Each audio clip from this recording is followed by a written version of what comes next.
The notification sound from my phone should have been my first warning. Instead, I smiled as I hit post on the Instagram photo that would destroy my marriage in 6 weeks. Those nights were better, I typed beneath the throwback image of Felix and me in his old apartment bedroom, tangled in sheets, laughing at something I couldn't remember. The photo was 3 years old, taken during our relationship before I met Jonah. But sitting in my current bedroom, frustrated after another silent anniversary dinner with my husband, it felt like exactly the statement I needed to make. My name is Ivy Marceau, and I thought I was being empowered. I was actually being stupid. The likes started immediately. Marina, my best friend, commented first. "Girl, you are glowing in this. So brave." Nate from work added fire emojis. My phone buzzed with notifications as my followers, including several co-workers, family members, and yes, my husband's friends, saw the post. I was curled on our living room couch, still wearing the black dress from dinner, when Jonah emerged from the bathroom. His brown hair was damp from the shower, and he wore the same tired expression he'd had all evening. "How was your call with your mom?" I asked, not looking up from my phone. "Fine." He moved toward the kitchen, then stopped. His phone had buzzed, then buzzed again, and again. I watched him check the screen. His face went completely blank. "Ivy." Something in his voice made my stomach drop. "What?" "What is this?" He turned his phone toward me, showing my Instagram post. The likes were climbing, 43, 47, 52. "It's just a throwback photo," I said, trying to keep my voice light. "People post old pictures all the time." "Those nights were better?" Jonah read the caption aloud. "You posted a bedroom photo with your ex-boyfriend and said those nights were better than what exactly?" "It's not about you," I said, which was a lie. It was completely about him, about his silence during dinner, about how he'd barely touched me in weeks, about how I felt invisible in my own marriage. "It's just nostalgia. God, Jonah, it's social media. Don't be so insecure." He stared at me for a long moment. Insecure. "Modern marriages should allow freedom of expression," I continued, warming to my defense. "I'm not property. I'm allowed to have a past." "A past, yes. A public comparison, no." His voice was steady, but I caught the tremor underneath. "Ivy, my students follow you. My principal follows you. Your caption is telling the world that your ex was better in bed than your husband." "That's not what it says." "That's exactly what it says." My phone buzzed with a direct message. "Felix. Loved the throwback. Good memories." The notification appeared on my lock screen. Jonah saw it. Without another word, he walked to our bedroom. I heard drawers opening and closing. When he came back, he was carrying a small overnight bag. "Where are you going?" "My Aunt Lydia's." He moved toward the door, then stopped at the kitchen counter. Slowly, deliberately, he pulled off his wedding ring and set it down with a soft click. "Jonah, don't be dramatic. It's just a photo." He looked at me one more time. "Maya's spending the night at your mom's. I'll pick her up tomorrow after school." "You're leaving because of an Instagram post." "I'm leaving because my wife just told the internet that another man satisfied her better than I do, and when I tried to explain why that hurt, she called me insecure." He opened the door. "Think about that while I'm gone." The apartment felt enormous after he left. I scrolled through the comments on my post, feeling vindicated by the support. Marina had added, "Don't let anyone dim your light." Nate wrote, "Living your truth, queen." But there were other comments too. Jonah's Aunt Lydia had written, "This is inappropriate." My mother-in-law had liked it, then unliked it, and Jonah's friend Derek had simply written, "Wow." I poured myself wine and tried to enjoy my freedom. This was what empowerment felt like, right? Speaking my truth, refusing to be silenced. My phone rang. "Mom." "Ivy, honey, I saw your post." "And?"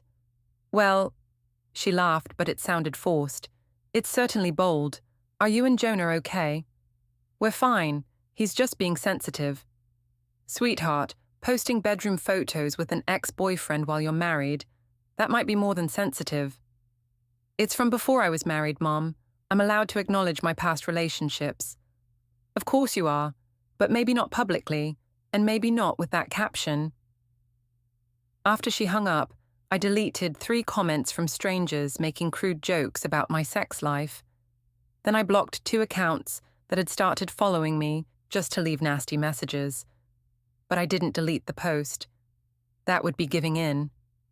I fell asleep on the couch, my phone charging beside me, still buzzing with notifications. In my dreams, Felix was laughing at something I'd said, and I felt desired and appreciated and seen. I woke up at 6 a.m. to my daughter Maya, standing in the living room, holding her overnight bag. Mummy? Grandma Rosa brought me home early. Where's Daddy? I looked at the kitchen counter. Jonah's wedding ring caught the morning light. He's at Aunt Lydia's, baby. He'll be back soon. Why? Maya's 7-year-old face was serious. Did you have a fight? No, sweetheart. Daddy just needed some space to think. About what? I couldn't exactly explain Instagram drama to a 7-year-old. Grown-up stuff. Nothing for you to worry about. But Maya was already looking worried. She set down her bag and climbed onto the couch beside me. Is Daddy sad? The question hit me harder than it should have. Why would you think that? He looked sad at dinner yesterday, and his smile looked fake. Kids notice everything. I pulled her close, breathing in the scent of her strawberry shampoo. Daddy's fine. We're all fine. My phone buzzed with a text from Felix. Coffee later. That post brought back some memories. I should have said no. I should have deleted the post, called Jonah, and apologized. I should have recognized that my need to feel validated was destroying something precious. Instead, I texted back, sure, the usual place at 2. Maya was drawing at the kitchen table when I showered and dressed. Her picture showed 3 stick figures, a big one, a medium one, and a small one. The big one had a frown. Is that Daddy? I asked. She nodded.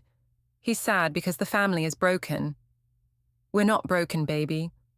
But looking at her drawing, I wondered if a 7-year-old might see things more clearly than the adults.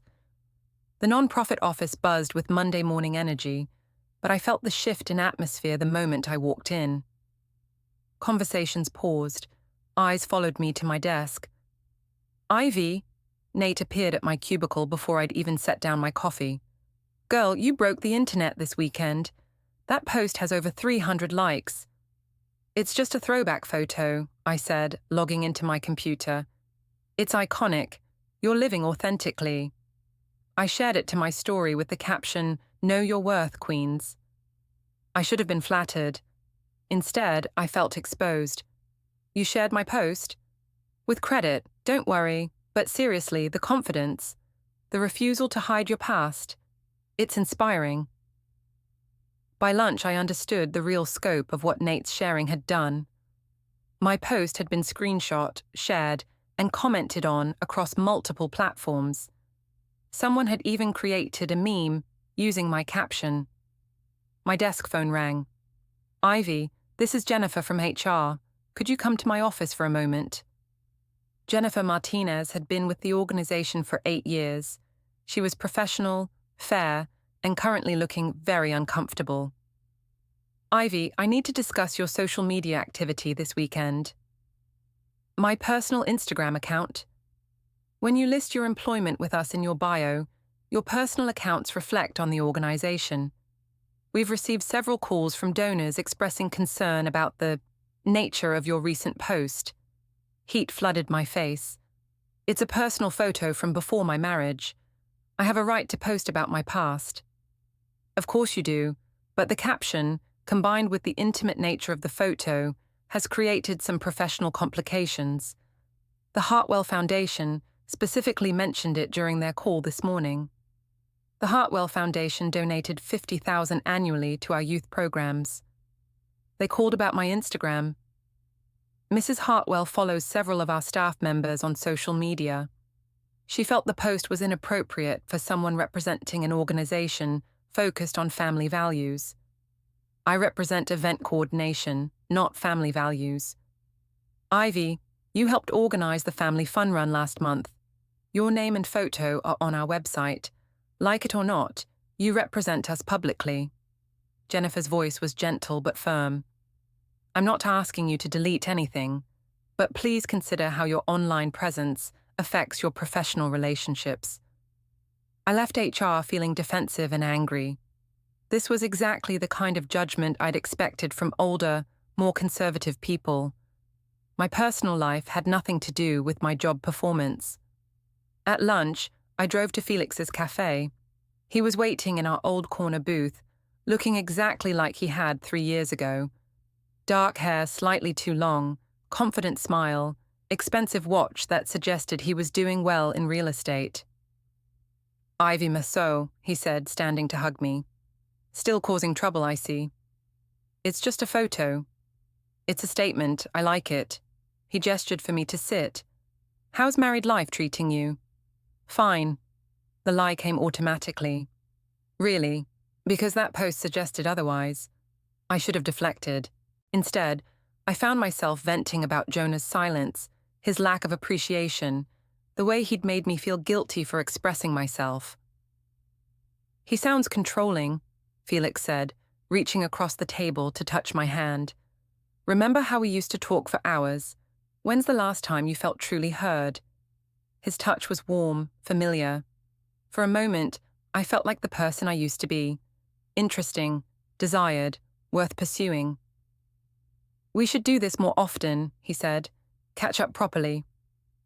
I was about to respond when a camera flash went off near the window. A woman at the next table was taking a selfie, but her angle would have captured Felix and me in the background. Social media, Felix laughed. Everyone's a photographer now. I pulled my hand back, suddenly aware of how this might look, but the damage was already done. That evening, Jonah came home to pack more clothes. Maya ran to him immediately, wrapping her arms around his waist. Daddy, are you staying home now? Just getting some things, sweetheart.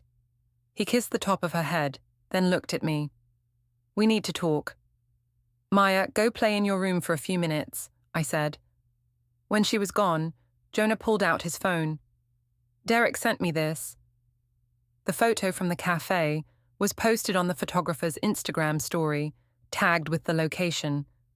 Felix and I were clearly visible in the background, his hand covering mine across the table. It's not what it looks like. What does it look like, Ivy? Like 2 old friends having coffee. With him touching you, one day after you posted a bedroom photo saying nights with him were better. Jonah's voice was steady, but his hands were shaking slightly. Do you understand how this looks to people who know us? I don't care how it looks to other people. Well, I do, and Maya should too. She's going to school where teachers know me, where other parents know our family. What happens when someone shows her these photos? The thought of Maya seeing these images hadn't occurred to me. She's 7. She doesn't understand adult relationships. She understands when her mother is in pictures with men who aren't her father. You're being paranoid. Am I? He showed me his phone again. Your post has been shared to the local community Facebook page. Someone tagged it, when keeping it real goes wrong. There are 43 comments, including several from parents at Maya's school. My stomach dropped. Show me. The comments ranged from supportive, you go girl, to judgmental, this is why marriage is dying, to cruel, husband must not be hitting it right. But it was the ones from people we knew that hurt most. Sarah Chen, whose daughter was in Maya's class. This is so inappropriate. Mike Thompson, Jonah's colleague. Prayers for this family. Even my own cousin had commented, Ivy, honey, maybe take this down. Delete it, Jonah said quietly. No. Ivy, our daughter's friend's parents are commenting on your sex life. Delete it. I won't be silenced because other people are judgmental. He stared at me for a long moment, then went to our bedroom. I heard drawers opening, hangers sliding in the closet. When he came back with a larger suitcase, Maya was hovering in the hallway. Are you leaving again, Daddy? Just for a little while, baby. But why? Her voice was small, confused. Jonah knelt to her level. Sometimes grown-ups need time to figure things out, but I love you very much, and that will never change. Is it because of Mommy's picture? My blood went cold. Maya, what picture? The one on your phone, with the man who isn't Daddy. Grandma Rosa saw it when she was helping me with my tablet. Jonah closed his eyes briefly. Maya, go brush your teeth. I'll come tuck you in. After he put her to bed, I waited for him to yell, to accuse me, to fight. Instead, he picked up his suitcase and headed for the door. That's it? You're just leaving? What would you like me to say, Ivy? I'd like you to fight for our marriage. He turned back, and for the first time, I saw something harder than hurt in his eyes. I'd like my wife to stop posting intimate photos with other men and then meeting them for secret lunches. But we don't always get what we want. The door closed behind him with a soft click. I stood in our empty living room, surrounded by the silence I'd once craved. My phone buzzed with a text from Felix. Great seeing you today. Same time Wednesday. I looked at Maya's drawing on the kitchen counter, the sad daddy, the broken family. Then I typed back, yes. Wednesday's coffee with Felix felt different, more intentional. He'd chosen a table by the window this time, visible to anyone walking by. You look stressed, he said, ordering us both lattes. Jonah's staying at his aunt's. Everyone's making this bigger than it needs to be. Or maybe you're finally being honest about what you need. Felix leaned forward. I remember how alive you used to be, how passionate. Marriage seems to have dimmed that. It was exactly what I needed to hear. Jonah doesn't understand me anymore. Some people are meant for conventional lives, others need more. His hand found mine again. You were never meant to be ordinary, Ivy. This time, when I saw someone taking photos near the window, I didn't pull away. That evening, I got a call from my mother. Ivy, we need to talk. Can you bring Maya for dinner Friday? The whole family will be there. Is this about my social media? It's about our family. Just come to dinner. Friday night at my parents' house felt like an intervention. Mum had invited my brother David and his wife, plus Jonah's Aunt Lydia. Maya played with her cousins in the backyard, while the adults gathered in the living room. Where's Jonah?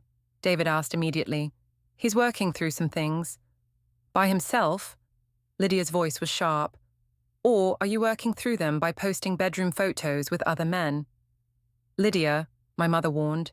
No, Rosa, someone needs to say it. This girl is humiliating her husband publicly, and we're all pretending it's normal. It's a photo from my past, I said. I'm allowed to acknowledge my history. You're allowed to do many things, Lydia replied. That doesn't make them wise. David pulled out his phone. Ivy, this showed up in the neighborhood Facebook group yesterday. It was another photo from my coffee date with Felix, this one clearly showing him kissing my cheek as we said goodbye. The caption read, Spotted at downtown cafe. Isn't this the same woman from that Instagram post? People are gossiping about our family, David continued. Mum's bridge club is asking questions. Maya's going to hear about this at school. Let them gossip. I'm not doing anything wrong. You're meeting your ex-boyfriend while your husband stays at his aunt's house, my sister-in-law said quietly. How is that not wrong? We're friends. We have history. Yes, Lydia said. Sexual history that you've now shared with the internet. Mum tried to change the subject, but the damage was done. Dinner was tense, with conversation stopping when I entered rooms. Maya picked up on the atmosphere, becoming clingy and quiet. Why is everyone mad at you, Mommy? She asked on the drive home. They're not mad. They just don't understand grown-up friendships. Is Felix your friend? The question surprised me. How do you know about Felix? Daddy said his name when he was talking to Aunt Lydia on the phone. He sounded sad. That night, I found Maya's latest drawing on her desk. 3 stick figures again, but now the medium-sized one, me, was standing far away from the big one and small one. The distance between us was colored in black crayon. I took a photo of the drawing and almost sent it to Jonah, but stopped. What would I say? That our daughter was documenting our family's dissolution in crayon? Instead, I posted another photo with Felix from our Wednesday coffee date. This one showed us laughing at something on his phone, looking comfortable and happy. I captioned it, "Finding joy again with old friends. Life's too short for negativity." The response was immediate and brutal. Marina commented, "Yes, Queen, don't let anyone dim your light." But there were others. "This is disgusting. Your husband deserves better." Poor kid, having to watch her mum act like this. "Where's your wedding ring in this photo?" I looked at my hand in the picture. I'd taken off my rings that morning, telling myself it was because my hands were swollen. But the truth was more complicated. The comments kept coming. Someone had shared the post to a local drama Facebook page where strangers were dissecting my marriage and making predictions about my divorce. My phone rang. Unknown number. "Is this Ivy Mersal?" "Yes?" "This is Principal Watson from Riverside Elementary. I'm calling about Maya. She's been having some difficulties this week, and I'd like to schedule a meeting with you and your husband." "What kind of difficulties?" "She's been withdrawn in class, and today she told her teacher that her family is breaking because her mommy has a boyfriend. I think we need to discuss how to support her through whatever transition your family is experiencing." After I hung up, I sat in my empty apartment, staring at the comments on my post. Someone had found Jonah's Facebook page and tagged him. "Dude, your wife is posting pics with another man. You seeing this?" I checked his page. He hadn't responded to any tags or comments. His last post was from 2 weeks ago, a photo of Maya at her soccer game, captioned "Proud Dad Moment." The contrast was stark. His social media showed a devoted father living a quiet, dignified life.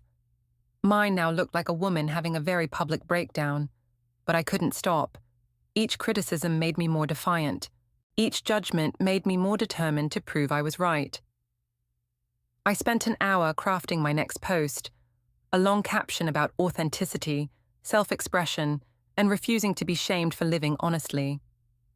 I attached it to a selfie from that afternoon, taken in good lighting with careful makeup.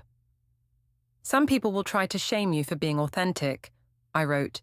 "They'll call you inappropriate for acknowledging your past or wrong for seeking joy. But you know your truth. You know your worth. Don't let small minds make you small." The post got over 100 likes in the first hour.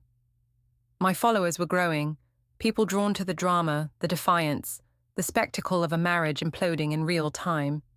But that night, Maya crawled into my bed around midnight. "I had a bad dream," she whispered. "What about, baby?" "You and Daddy were in a big hole, and you were on different sides, and the hole kept getting bigger until I couldn't see you anymore." I held her close, feeling the weight of her worry. "It was just a dream. We're both right here." "But Daddy's not here. He's at Aunt Lydia's." "That's temporary." "Emma's parents got divorced," Maya said into the darkness. "First her dad moved out, then they had to go to court, then Emma had to choose who to live with." "That's not going to happen to us." "Promise?" I wanted to promise. But lying in the dark with my daughter's warm body pressed against mine, I realized I couldn't. I'd set something in motion that I no longer controlled. "I love you, Maya. That will never change." It wasn't the promise she wanted, and we both knew it. Jonah came to pick up Maya Saturday morning, looking different, calmer, more focused. He wore a button-down shirt and carried a leather portfolio I'd never seen before. "New bag?" I asked. "Organizational tool." His voice was pleasant but distant. "Maya, get your soccer gear. We're going to be late." "Are you coming to my game, Mummy?" I looked at Jonah, trying to read his expression. "If that's okay with Daddy." "Of course. You're her mother." The game was awkward. Other parents who usually chatted with me were polite but reserved. I caught whispered conversations that stopped when I approached. Jonah sat 3 rows away, taking notes in a small notebook. "What are you writing?" I asked during halftime. Just keeping track of things.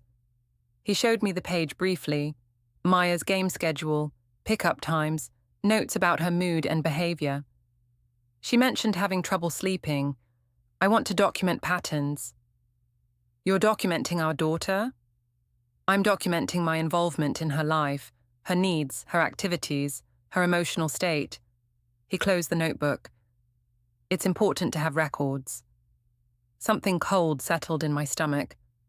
Records for what? For being a good father. After the game, Jonah suggested we all get ice cream. Together, as a family. Maya was thrilled, but I felt like I was being studied. How's work? He asked as we sat at the parlor. Fine, busy with the fall fundraiser. The one at the Riverside Hotel? Yes, October 15th. He made a note in his phone calendar. Maya mentioned you might be late picking her up next week because of planning meetings. Tuesday and Thursday, I told you that. I don't recall, but that's okay. I'll handle pickup those days. Everything he said was reasonable, supportive even, but there was something mechanical about it, like he was following a script. That evening, after he dropped Maya off, I found myself studying our apartment differently. Jonah had always been organized, but now I noticed details I'd missed. His study door, usually open, was closed. When I tried the handle, it was locked. He'd never locked his study before. I checked his bathroom. His prescription bottles were gone, not just moved, but completely absent. Same with his important documents. The folder where he kept our insurance papers, Maya's birth certificate, our marriage license, empty. My phone buzzed with a text from Felix. Dinner tomorrow. There's a new place downtown I want to try. I should have said no. Should have recognized that Jonah's strange calm was more dangerous than his earlier hurt and anger. Should have understood that a man who starts documenting everything is a man preparing for something. Instead, I texted back, yes, 7 o'clock. Sunday dinner with Felix was perfect. He'd chosen an upscale restaurant with dim lighting and excellent wine. We talked about travel, books, memories from our relationship. He was charming, attentive, everything I'd been missing. You seem happier, he said over dessert. I feel clearer, like I'm remembering who I am. And who is that? Someone who deserves to be appreciated. Someone who doesn't have to apologize for wanting passion in her life. Felix reached across the table, taking my hand. You never have to apologize for that with me. I posted a photo from dinner. Felix and me raising wine glasses, smiling at each other across the candlelit table. The caption read, "Sometimes you have to step away from what's familiar to remember what's possible." The response was immediate and polarized. My supporters called me brave, inspiring, authentic. My critics called me worse things. But it was the silence from certain people that worried me most. Jonah didn't comment, didn't react, didn't even seem to see it. His social media remained focused on Maya, her school projects, her artwork, her daily life. Monday morning, I found him in our kitchen when I woke up. Jesus, you scared me. What are you doing here? Making Maya breakfast. She has a field trip today and needs to be at school early. He was scrambling eggs, packing her lunch, moving through our kitchen like he still lived there. But something was different. He'd brought his own coffee mug, his own newspaper. He wasn't settling in, he was visiting. You could have called, I would have gotten her ready. I was in the neighborhood, had an early appointment. What kind of appointment? Personal business. He plated Maya's eggs, called her for breakfast. Maya, sweetheart, come eat. She ran in wearing her field trip t-shirt, hugging him tightly. Daddy, are you staying for breakfast? Just until you leave for school. I watched them eat together, noting how Jonah asked detailed questions about her field trip, her friends, her teachers. He took photos of her in her t-shirt, recorded a video of her explaining what they'd learn at the science museum. Why are you filming everything? I asked. Memories, he said simply. After he walked Maya to the school bus, he came back to collect his coffee mug. Jonah, this is weird. You don't live here anymore, but you're acting like nothing's changed. Everything's changed. I'm adapting. To what? To reality. He rinsed his mug in the sink, dried it, put it in a bag he'd brought. I'll pick up Maya at 3:30. You mentioned having a late meeting today. How did you... I never told you that. Maya did. She's worried about taking the late bus. He was right. I'd forgotten about the donor meeting that would run until 5. Thank you. No need to thank me. She's my daughter. After he left, I searched our apartment more thoroughly. His personal items were definitely gone. Not just clothes, but photographs, books, his laptop charger. The wedding album was missing from our bedroom shelf, but other things had appeared. A small camera on the bookshelf that I didn't recognize. A new calendar on the refrigerator with Maya's activities marked in detail. A folder labeled Household that contained copies of all our utility bills, rental agreement, insurance policies. I opened the folder. Everything was organized chronologically, with notes in Jonah's careful handwriting. Rent paid on time, 6 months. Utilities current. Maya's medical records updated. At the bottom was a business card, Patricia Williams, family law attorney.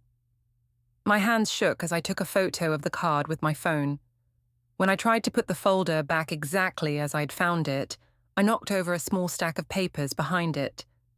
They were printouts, screenshots of my Instagram posts, photos from the cafe with Felix, comments from strangers about my marriage, all organized by date, with timestamps clearly visible.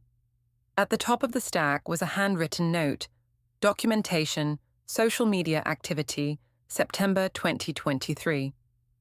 I was still staring at the papers when my phone rang. Ivy, this is Patricia Williams. I believe you found my business card. Could we schedule a time to talk? Who is this? I'm representing your husband in some legal matters. I think it would be beneficial for all parties if we could have a conversation before things proceed further. What things? Mrs. Marceau, I think you know what things. Can you come in tomorrow at 10 a.m.? After I hung up, I sat in my kitchen, surrounded by evidence that my husband had been quietly, methodically preparing for something I'd been too distracted to see coming. I called Felix. Ivy, you sound upset. Can you meet me? I think I'm in trouble. Of course, the usual place. No, somewhere private. Your apartment. There was a pause. Are you sure? That's a big step. I'm sure. I wasn't sure of anything anymore, but I was certain that whatever Jonah was planning, I didn't want to face it alone. Felix's apartment looked exactly the same as it had 3 years ago. Same leather couch, same abstract art, same view of the downtown skyline. Being there felt like stepping back in time to when my life was simpler, when I felt desired and important. Tell me what's happening, he said, pouring me wine. I showed him the business card, the documentation folder, the screenshots Jonah had been collecting. He's been planning something, building a case. A case for what? I don't know. Divorce? Custody? The words felt foreign in my mouth. Felix sat beside me on the couch, close enough that I could smell his cologne. Maybe this is what you need. A clean break from someone who doesn't appreciate you. I have a daughter. Kids adapt, and you'd be happier, which means she'd be happier. He was touching my arm now, his thumb tracing small circles on my skin. It felt good to be touched, to be wanted. When he leaned in to kiss me, I didn't pull away. The kiss was soft at first, then deeper, familiar. For a moment, I let myself sink into it, into the feeling of being desired without judgment or conditions. When we broke apart, Felix smiled. I've missed you. I've missed this, feeling like myself. You could feel like yourself all the time, if you made different choices. I stayed for 2 hours. We talked, kissed, held each other on the couch while rain started falling outside. It felt like coming home to a version of myself I'd lost. When I finally left, Felix walked me to the elevator. Think about what you really want, Ivy. not what you think you should want, what you actually want. The next morning, I met with Patricia Williams in her downtown office. She was younger than I'd expected, maybe 40, with sharp eyes and an expensive suit. "Mrs. Massot, thank you for coming. I wanted to speak with you before filing any paperwork." "Filing what paperwork?" "Your husband is seeking a legal separation, with specific provisions regarding custody and financial arrangements." The words hit me like cold water. "He wants a divorce?" "A separation initially. Divorce may follow, depending on various factors." She opened a folder and slid papers across her desk. "These are copies of the documentation he's provided. Social media posts, photographs, witness statements from family members and colleagues." I stared at the papers, screenshots of every post I'd made about Felix, photos of us together at various locations. Even Maya's drawings were included. The sad daddy, the broken family. This is invasion of privacy. This is evidence of adultery and public humiliation of the marriage. I never slept with Felix. The lie came automatically. Patricia's expression didn't change. "Mrs. Massot, yesterday at 3:47 p.m., you entered Mr. Arden's apartment building. Security footage shows you leaving at 6:23 p.m. During that time, your daughter was at aftercare because you missed pickup." My stomach dropped. "How do you know that?" "Your husband picked her up. The aftercare supervisor noted that Maya was upset because she thought you'd forgotten her." I lost track of time. "While visiting your ex-boyfriend's apartment for nearly 3 hours." I looked at the papers again. There were more photos I hadn't seen before. Felix and me in the elevator of his building, walking to his apartment door, me leaving with mussed hair and different clothes than I'd worn in. "You had me followed?" "Building security cameras are public record. Your husband simply requested copies." "This is harassment. This is a father protecting his interests and his daughter's well-being." Patricia leaned forward. "Mrs. Massot, your husband doesn't want to destroy you. He wants to protect Maya and preserve his own dignity. But if you force this into a contentious battle, he's prepared to present a very compelling case about your fitness as a primary parent." "I'm a good mother." "Are you?" "Your daughter's teacher reports that Maya has been anxious, withdrawn, asking questions about divorce. Your own mother has expressed concern about your judgment. Your workplace has received complaints about your social media activity." "My job has nothing to do with this." Patricia slid another paper across the desk. "This is a letter from your HR department to your supervisor, expressing concern about your online behavior affecting donor relationships. The Hartwell Foundation has suspended their partnership pending review of your continued employment." I stared at the letter. $50,000 in funding, gone because of my Instagram posts. "How did you get this?" "Your husband's colleague sits on the non-profit's board. It's a small community, Mrs. Massot. Your actions have consequences beyond your marriage." I felt like I was drowning. "What does Jonah want?" "Primary custody of Maya, with supervised visitation for you until you demonstrate stable behavior. Separation of assets according to your prenuptial agreement. And a social media clause preventing you from posting about the family or relationship." "I never signed a prenuptial agreement." Patricia looked surprised, then smiled slightly. "You're right, I misspoke. That makes things much simpler for your husband." "What do you mean?" "Without a prenup, he's entitled to half of everything, including your inheritance from your grandmother, which I understand funded your current lifestyle." The inheritance. $60,000 that had been sitting in our joint account, money I'd always thought of as mine. "I need to think about this." "Of course. But Mrs. Massot, I'd encourage you to think quickly. Your husband has been very patient, but his patience isn't infinite, and every day you continue your current behavior, his case gets stronger." I left the law office feeling like my life was collapsing around me. Everything I'd thought was private had been documented. Every choice I'd made had been recorded, analyzed, turned into evidence against me. I drove to work in a daze, but when I arrived, My supervisor was waiting. Ivy, we need to talk. Jennifer from HR was there too, along with the executive director. This wasn't a casual conversation. We've received additional complaints about your social media presence, my supervisor said. The board met yesterday and decided that your continued employment is incompatible with our organizational values. You're firing me. We're offering you the opportunity to resign with 2 weeks severance and a neutral reference because of Instagram posts, because of a pattern of behavior that's affecting our reputation and donor relationships. The choice is yours. Resign today, or we'll begin termination proceedings tomorrow. I looked around the room at people I'd worked with for 3 years. None of them would meet my eyes. I need my job. I have a daughter. Then you should have considered that before posting intimate photos with other men while married, the executive director said quietly. This organization depends on community trust. You've damaged that trust. I cleaned out my desk in a haze, while co-workers watched from a distance. Nate, who'd been so supportive of my authenticity, was suddenly nowhere to be found. That evening, I sat in my apartment with termination papers, custody documents, and bank statements spread across my coffee table. Without my job, I couldn't afford our rent. Without access to the joint account, I couldn't pay Maya's school fees or my car payment. My phone buzzed with a text from Felix. How did the meeting go? I stared at the message for a long time before responding. I think I'm losing everything.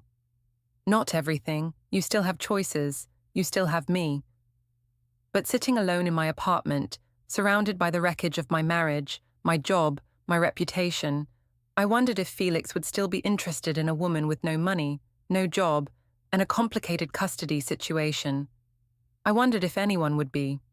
Maya came home from Jonah's at 8 p.m., chattering about their trip to the bookstore and the pizza they'd shared. She seemed happier than she'd been in weeks. Daddy says we're going to have a new schedule, she said while I helped her with homework. What kind of schedule? I'm going to stay with him on school nights and with you on weekends. He says it'll be more stable.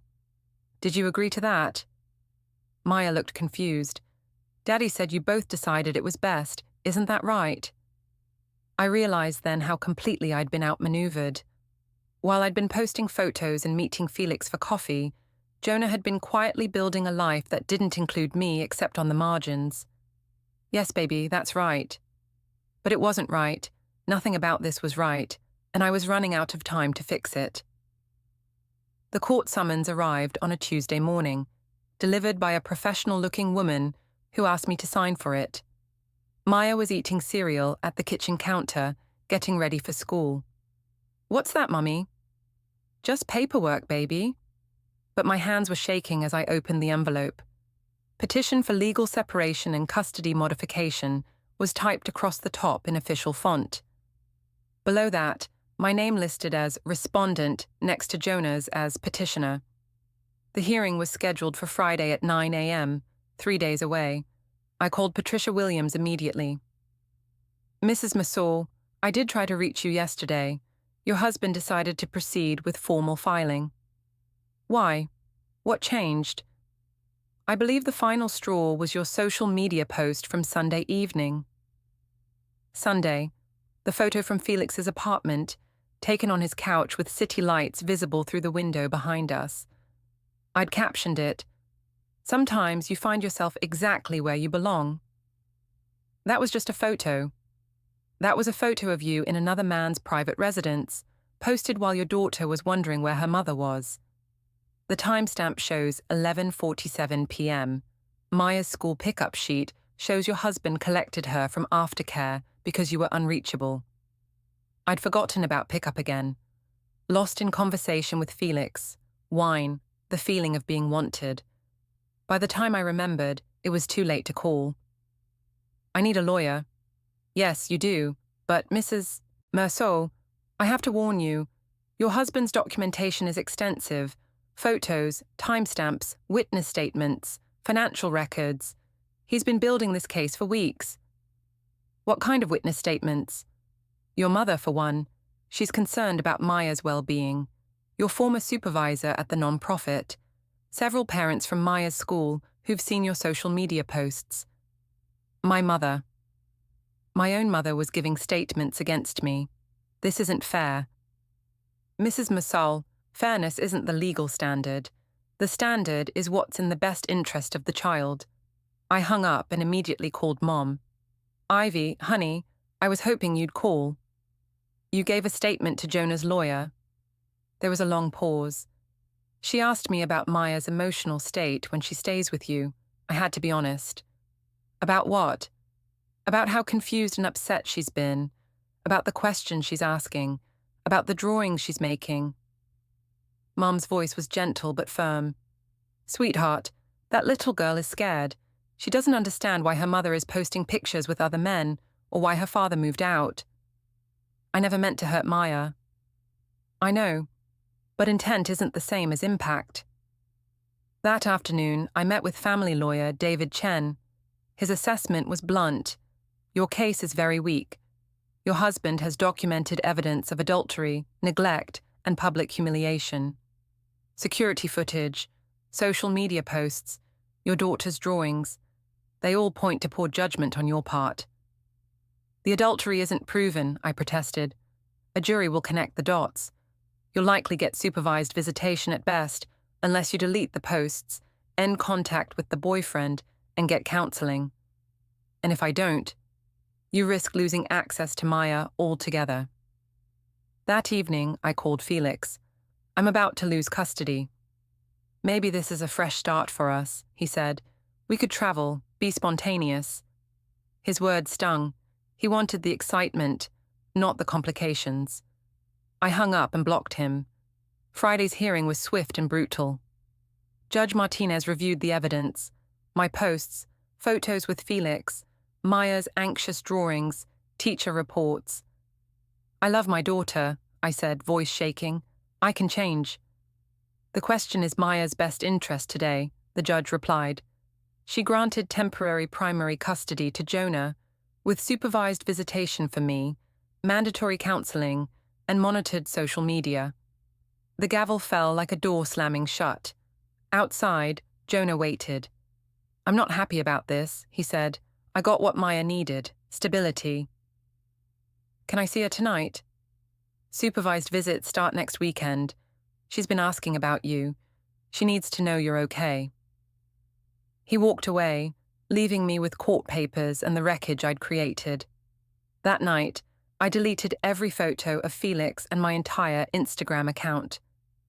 6 months later, I'd finished counseling and parenting classes, found a modest job, and moved to an affordable apartment.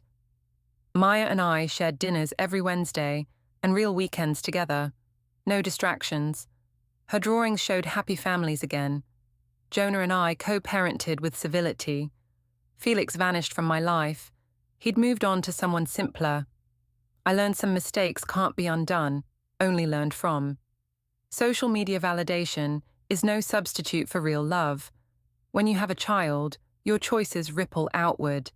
Most importantly, sometimes losing everything is the only way to remember what truly matters.